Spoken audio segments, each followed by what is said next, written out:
got a special guest. She's going to tell you about her experience at the Jack's Casino. You don't want to miss this. Oh, come on! Is a lady who is a participant who usually go down to Jack's Casino downtown. What you like to play, young lady? Talk right into that mic, honey. Triple double diamonds.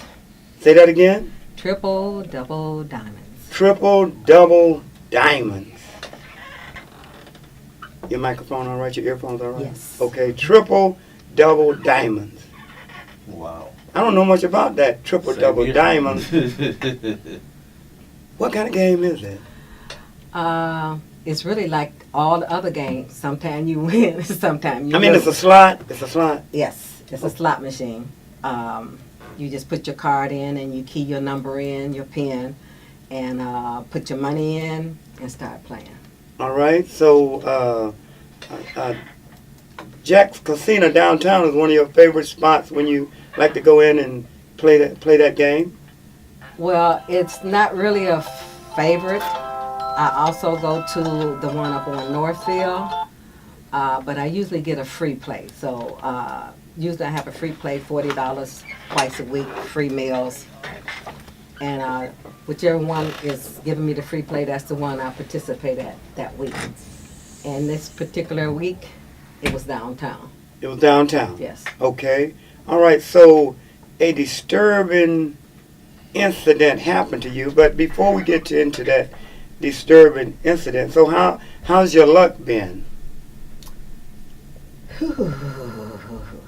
Well, I just need to stay away for a while. Let's put it like that. Yeah, yes, ma'am. I understand that. Yeah. My luck has been like a little up, a little down, but I haven't really lost anything. I'm kind of even, okay? But since my experience, I really haven't been going. Okay, all right. So tell me a little bit about yourself. Well, my name is Geraldine Bethea. The last name is spelled Bethea. I'm retired about 8 years now, since 2000 and, well, a little bit more than that, 2010. And I live downtown near the casino. And I have like 6 kids who's grown, they're not children anymore, brothers and sisters. All right, so I just wanted to find out a little bit about your background. I understand that you're a very distinguished lady, and you've raised your family, and you're trying to enjoy your retirement, right? Yeah, I have a couple years of college. I have an associate's degree, and right now I'm just trying to live easy. All right. As I can. All right, I understand that. So let's get down to the meat of the subject. You were at Jack's Casino downtown, right? Yes, sir. And you were on your favorite slot game, right? What's it called? Triple double diamonds. Triple double diamonds, and you were playing like you always do, and then something happened to the game. Something happened to the slot machine. Yes, with the triple double diamonds, there's You go ahead and explain the story, okay? Okay. Yes, ma'am. There's 2 machines that sit side by side, and they have like scattered throughout the floor on the first floor. And usually when I go, I play the same one, and usually I play 2 at the same time. Play this one for a while and play the other. But this particular day, March 9th this year, I'm sorry, not March 9th, March the 20th. Okay, it was between 6 and a quarter to 7. I was playing the machine and it malfunctioned. I put the help button light on, and this man came. He was dressed in a real light suit, and I was shocked because when you put the help button light on, when they come, they're dressed in all black or dark blue. And the chairs there, they swivel. So I had swivel to my left so I can see when they come. This man, he sat down next to me, and he turned and swiveled facing me with his knees almost touching me. And I like kind of jerked back. I'm like, you know, to myself, what is this? And he put his right hand just above my left knee as if to say, hi. And then he moved his hand toward the middle of my thigh, groping me tight. And then he moved his hand further up my thigh near my pelvic area and groped me even tighter. And I kind of reared back, had my card still in my hand, you know. And that's when he asked me, what was the problem? My words was all gumbly coming out my mouth, trying to come out to say what the problem was. And I finally said, I didn't get my money back on my card.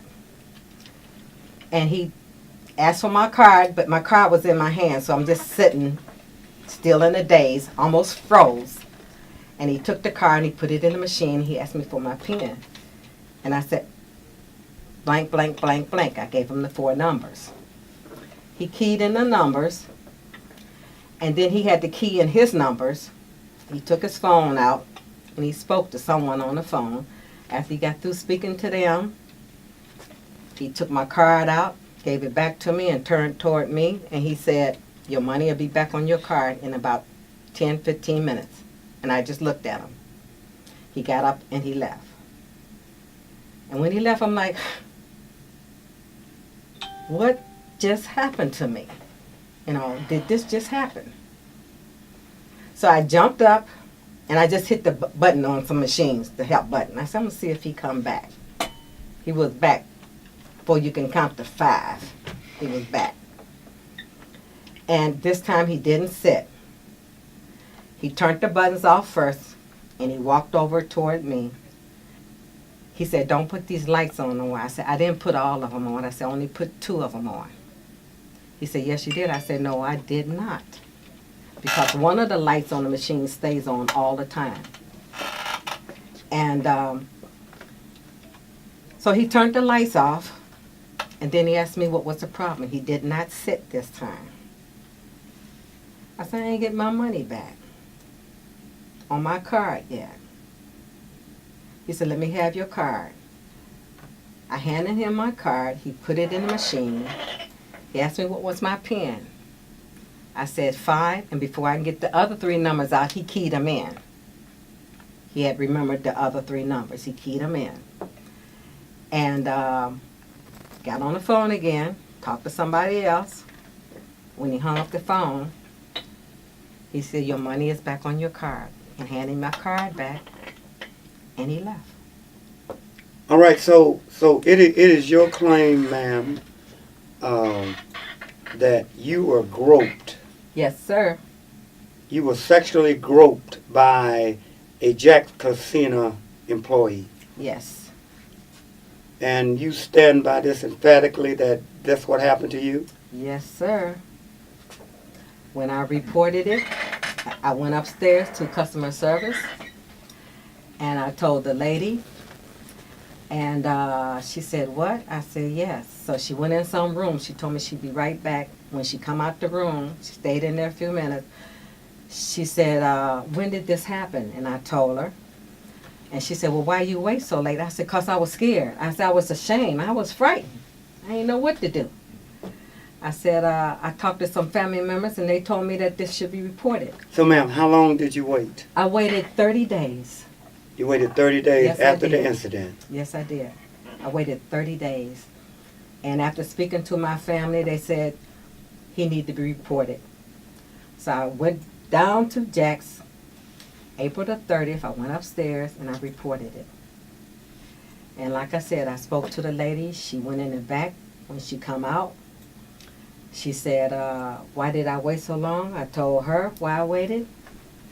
And she went back in the room, and she come out again. She said, there'll be a couple fellas up here to talk to you in a few minutes.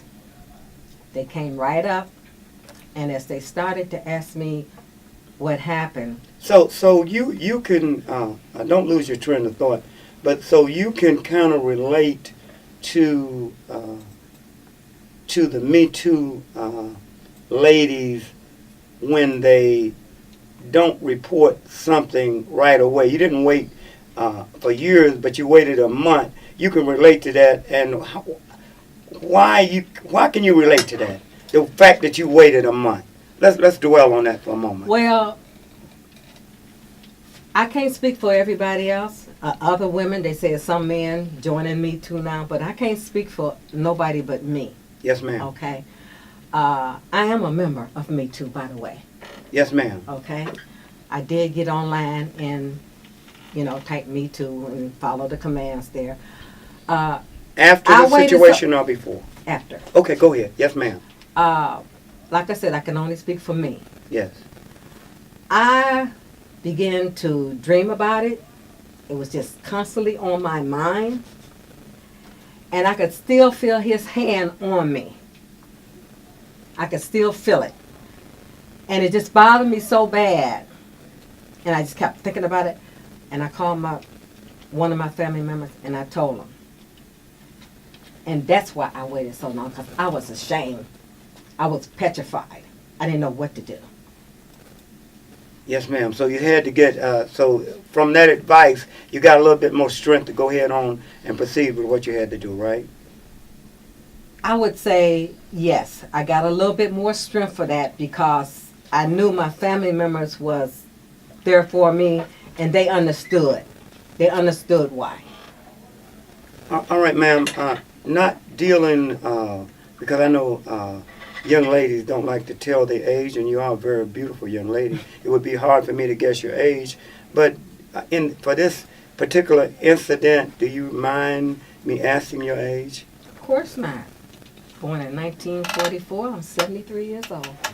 You're 73 years old. Yeah, you're beautiful. So the question would be asked by my millions of listeners. Mm-hmm. Say, why would a male want to sexually grope an older woman? Well, I'll say this.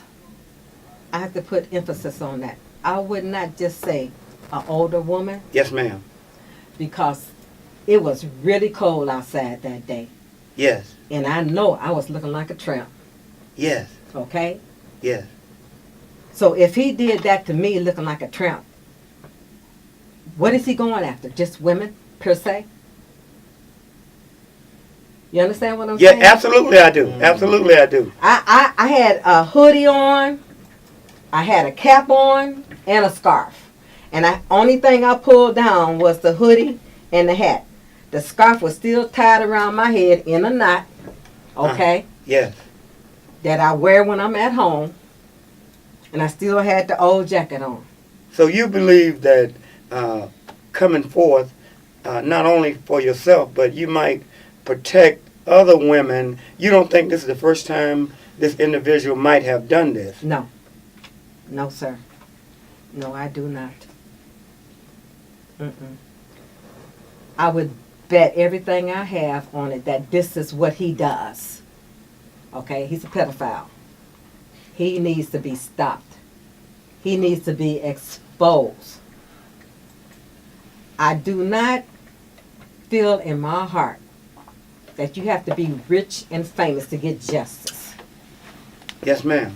Everybody should have justice. Okay? The poor, the young, the old. It don't matter if you're a baby, if you're a man, a woman. It does not matter. Everybody should be able to get justice. Yes, ma'am. And I feel like I've been hindered up against the wall because I have tried so hard to expose him. And whichever way I go to human resources, I can't get no feedback from nobody. Let's talk about that. So you went to Jack's Human Resources. You went to their investigator, right? Yes, two of them. And what happened? Like I said, they began to ask me what happened, and it was so noisy upstairs. He said, let's go downstairs where the machine was, where it happened at. So I told him, okay. So we walked downstairs. I took them straight to the machine I played, and I told them exactly what I'm telling all the listeners out there, exactly what happened. I'm not adding nothing, and I'm not taking away anything. They also asked me, why did I wait so long? And I told them the same thing. Because I was really ashamed and afraid.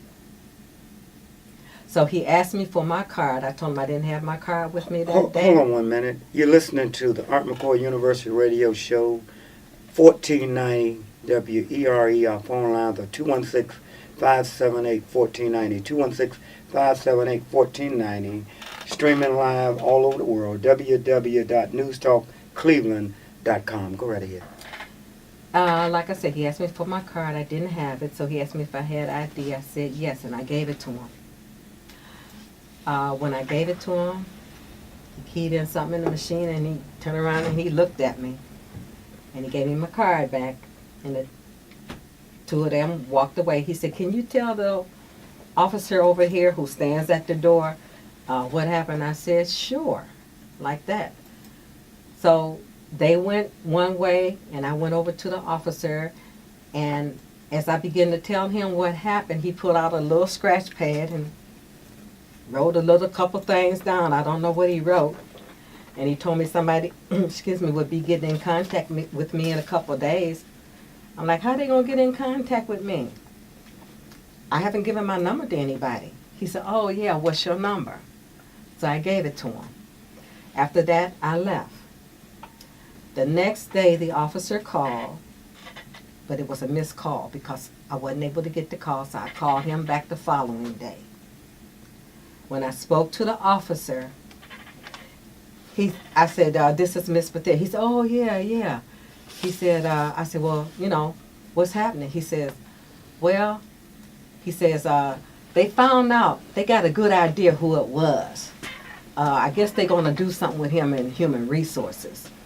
He said, call back in a couple weeks and to human resources and see what they say. I said, okay. So I waited. I called back. I didn't get an answer from human resources. As of to this day, they haven't called me back. So I'm left in limbo. So are you supposed to, did you report it to the Cleveland police also? Yes, I did. The lady took my statement. And when she took my statement, we were talking, and she said, oh, this happened downtown? I said, yeah. And I told her about the officer. And she said, you know his name? I said, officer, yes. And I told her his name. She said, oh, I know him. So she got on her phone, and she let me listen to the call, and she talked with him. And she asked him, you know, where was they at with this? And he said he didn't know. So she said, well, get back with me. So about 15, 20 minutes, he called her back. He said, they saying they don't have the video of it anymore. And she said, what? She said, come on now. She said, they got to have it. He said, well, that's what they're saying. So she hung up talking to him, and she told me, she said, they keep video longer than that. She said, you know, we know better than that. And she kept taking my information down. And she told me in a couple of days that somebody, a detective from downtown, would be calling me in a couple of days. He called the day after I went to the police station, and we talked, and he told me that he wanted to make an appointment with him, so we have an appointment for next Thursday at 11 a.m. You're meeting with the Cleveland Police Department. He said he was from the sex. Okay, that I understand. Right, sure, right. Sure, I understand. Yes, And the unit. Yes. When she took my information down, she said it was gross sexual imposition. Yes, ma'am. And so you have an appointment with this detective coming up real soon. Yes, next Thursday at 11 a.m. Yes, ma'am. You intend on pursuing this to the fullest, right? As long as I live. All right, so ma'am, you're not making this up just to try to get in the Me Too movement and make some money, are you? No, sir. I have audio recordings. Talking to the two men, the two investigators. I have audio recordings of the officer telling me, they got a good idea of who it was. And I have an audio recording of some conversation with the police woman who took my deposition down. I have those 3 recordings. When your machine malfunction and they send somebody, like I said, they're always dressed in black or dark blue. This man was a well-dressed man, and I'm quite sure he had a pretty good position upstairs because he was very distinguished looking. Somebody you wouldn't expect to come to your machine. Was he white or black? He was white. They asked me the same thing. He had a bald head. Okay? And he had his left, when he turned toward me, facing me, his left arm was covering his badge so I couldn't see it. Okay? And like I said, when he put his hand on me, it was just to say, "Hey, how you doing?" The first hit. After that, I was groped twice by him. Why you didn't stop him? I don't know. I just sat there. I froze. Yes, ma'am. Yes, that was a shit. I not only couldn't move, I couldn't hand him my card. I couldn't talk. My words was all mumbled. And I just looked at him. You were and in he shock. looked me dead in my eye. Yes. He actually, I don't know, he may have even touched my knees with his knees. I don't know. We were that close. Yeah, he had no reason to be that close to you under any circumstances. You're not making this up, are you? Oh, no, sir. Mm-mm. The 2 investigators asked me if he said, if you seen him again, could you describe him? I said, bring them all down here. Bring them upstairs, bring them all down here. And you'll even stand by the fact that they should have video on this, right? That to back you up 100%. Of course. Yes, ma'am. Of course. Of course they should. I have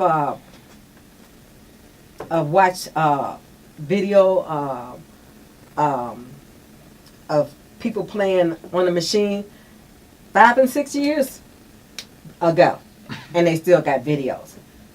If an incident happened, they got videos. When I first went to report it, the lady upstairs asked me when it happened, and I told her, she said, "Oh yeah, they can pull that up. It hasn't been too long." Yes, so you think you're getting upset, and that's why you want to come to the show, because you're beginning to think it might be a cover-up, aren't you? Not just that, but I'll say this. When I heard certain women talking about this and looking at it on TV, and when I would talk to family members, that's way before this happened to me, I'm like, wait a minute, now I'm a woman too. I'm like, wait a minute. If I was a man, and I'm just saying now, and I seen a woman with a breast out and dressed high up above her butt, I might would go for it too. Okay? Being loose. But that's what I say back in the old days, certain words that I use. Yes, ma'am. Okay. Okay, all right. But I'm from the old school. Okay. I'm not going around like that. Again, you're Okay. listening to the Art McCoy University Radio Show, the University of Common Sense, 1490 WERE. Continue, I'm sorry. That's okay. I'm not going around like that. And I feel for all the women who has got had incidents with whoever they had it with, I feel for them, okay? That's on them, how you want to dress and how you want people to accept you. But that's not me. And like I said, that day, my jacket wasn't even zipped down because I was waiting until 6 o'clock to go downstairs to get my $20 lottery ticket. Like I said, my scarf was still tied around my head. I know I was looking bad. So, only thinking that I got is he targeted me because I was a woman. Okay. I don't know how. I can't explain what's going on in somebody else's head. And after it all happened and I went and reported it and everything, when I went back to the house, I'm like, why? You know, I should have really knocked something out of him. Yeah. Mm-hmm. This is what I'm saying in my head. Yes. I should have just slapped him, anything. You don't know what you'll do when something happened to you until it happened. You can say what you'll do, Yes. but they can't nobody say really what they will do until whatever happens to them. I hear you loud and clear, and I asked you some tough questions that require some tough answers, and you answered them very well. And so we're going to follow up on this incident. You came to the organization, Black on Black, so we're going to follow up on it also. I think that the underlying responsibility lies with Jack Casino. So we're going to get to the bottom of it. Listen, we got to close out this segment. Yes, I'm going to give you. You'll get a chance to make your closing statement. Yes, ma'am, and you can make it right now. The only thing I want to say is one of the women who said she was groped, sexually assaulted by a certain person on TV. I understand where things that she said, because strange things has begun to happen to me since this. Mm-hmm. And I'll leave it at that. All right, your safety is not in danger, is it? I'm trying to see if it's a pattern, if it's something happening. Yes. Okay. Well, we'll pray for you, and we'll keep a tight watch on that. Okay. Mm-hmm. Yes. And really and truly, I'm glad you came in. I know it was hard. You thought about pulling back several times, but you say for the sake of not only yourself, but other women who might have went through the same situation with this man, that you would come on into the studio. And we just thank you so much for your bravery.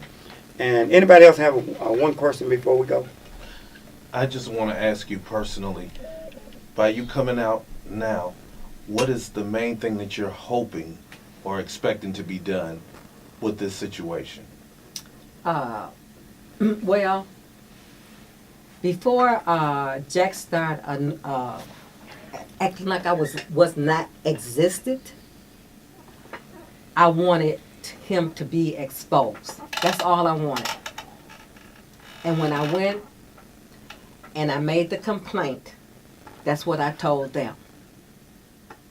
Okay, but everybody ignoring me now, so I want to go all the way with it. Whatever it is, it is. Amen. And I'm not afraid of nothing, none but the Lord. Did they bring the guy back for you to identify No, him? they haven't even answered my calls, nothing. Yeah. No, sir. All right. We'll be following up on this with Jack the Center. Black on Black will be sending them a letter. Yes, we will. And we will be supporting you, ma'am. And can you hit that up again? Yes, we can do that. Definitely. Once again, you are listening to none other than the Art McCoy University Radio Show, the University of Common Common Sense. Sense. And once again, the number here is, by all means, 216-578-1490.